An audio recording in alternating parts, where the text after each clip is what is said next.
यह सूना पड़ा कैप्टन दीपक का घर है और इस घर के इकलौते चिराग ने कल आतंकी हमले में देश के लिए शहादत दे दी है। जब कैप्टन दीपक शहीद हुए तो उनका घर बंद पड़ा हुआ था, खाली, सुनसान और पूरी तरह बंद। और ऐसा इसलिए क्योंकि उनकी मां और पिताजी कैप्टन की बहन के घर गए हुए थे और वहां कैप्टन दीपक की बहन ने एक बेटी को जन्म दिया था। परिवार में खुशियां थी।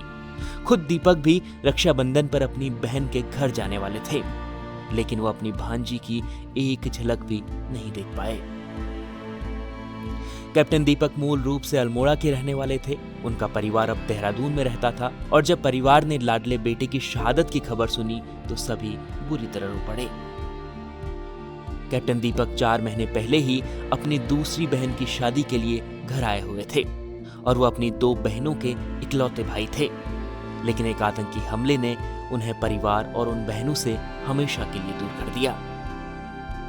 उनकी मां दीपक की शादी करवाना चाहती थी। दोनों बहनों की शादी के बाद 25 साल के कैप्टन दीपक की शादी की बात चल रही थी। परिवार उनकी शादी के लिए सपने सजो रहा था, लेकिन वो अधूरा रह गया। कैप्टन दीपक सिंह ने अपने परिवार से शादी के लिए 1 साल का वक्त मांगा था।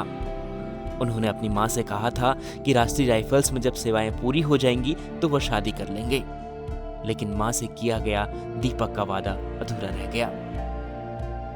फिर जैसे ही दीपक के शहादत की खबर आई तो देहरादून में उनके आस पड़ोस के लोग उनके घर के बाहर जमा हो गए।